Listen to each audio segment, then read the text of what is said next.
पीले दांत वाली बहू। रंजना कभी ब्रश नहीं करती थी। उसे कितनी बार उसके माँ बाप ने डांटा, लेकिन उसका कोई असर उस पर होता ही नहीं था, जिस कारण से उसके दांत पीले पीले हो जाते हैं। शादी के बाद। अरे बहू, वैसे तो तुझ में कोई कमी नहीं है, पर तेरे दांत इतने पीले कैसे हैं बेटा?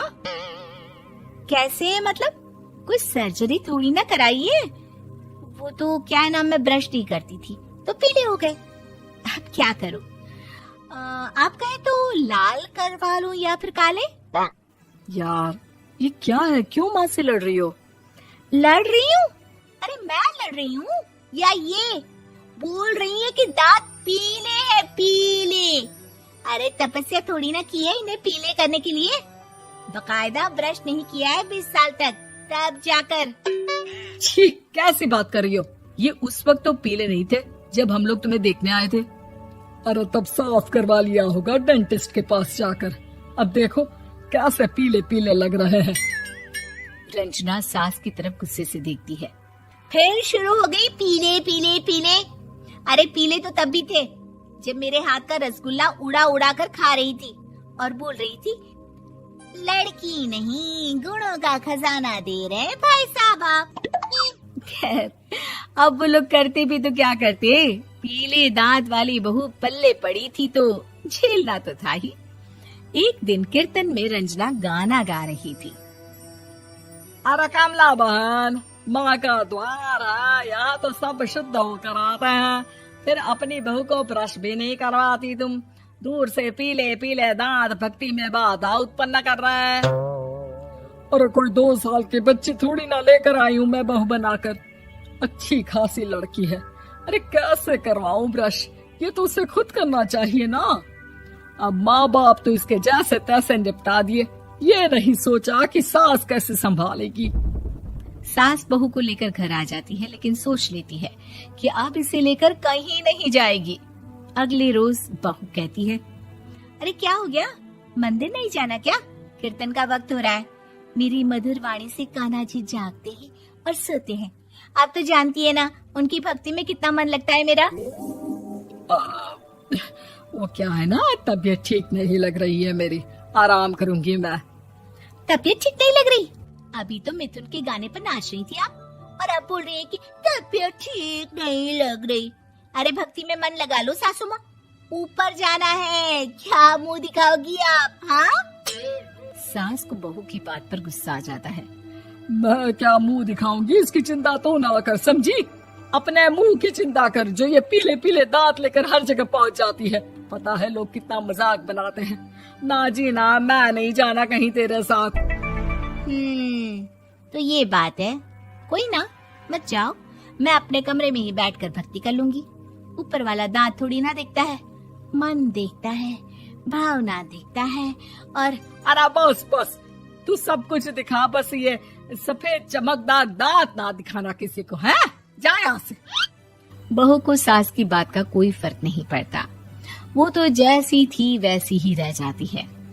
सुबह नहाकर किचन में खाना बनाना, फिर खाना खाना, कीर्तन भजन करना और सो जाना। एक दिन, माँ जी मैं सहेली के घर जा रही हूँ, शाम को लेट आऊंगी।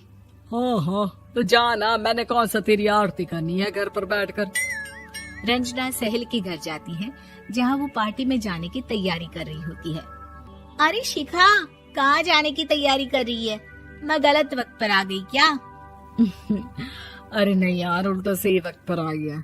मैंने ये साड़ी और ज्वेलरी निकाली है यार, शाम को इनके ऑफिस की एक पार्टी में जाना है। बताना कैसा लग रहा है ये सब? नहीं यार, इस ड्रेस के साथ तो वो वाली ज्वेलरी अच्छी लगेगी। हाँ हाँ सही बोल रही है, मैंने ध्यान ही नहीं दिया। वैसे तो हमेशा से मस्त फैशन सेंस रखती है। तो बड़ा जाती होगी ना पति के साथ पार्टी में।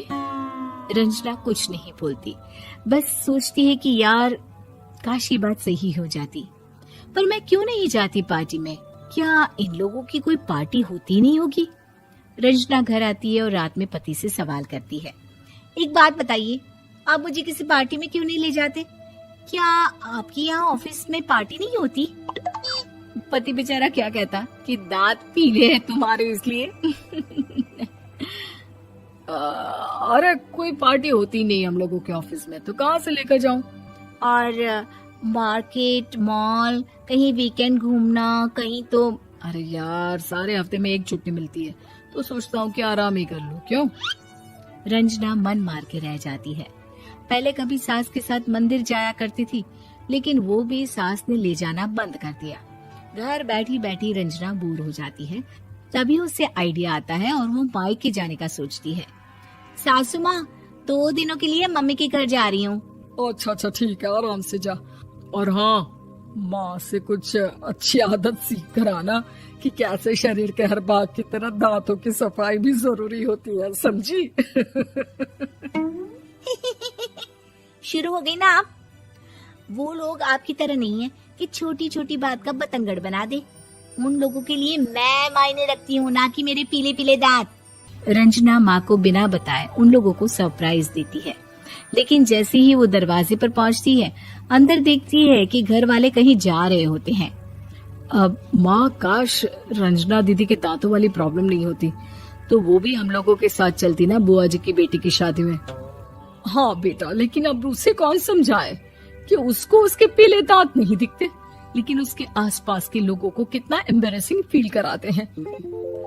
मुझे तो कितनी बार उसके स्कूल की टीचर ने शिकायत की कि उसके साथ कोई लड़की बैठना भी नहीं चाहती, और ना ही कॉलेज में कोई उससे बात करना चाहता था।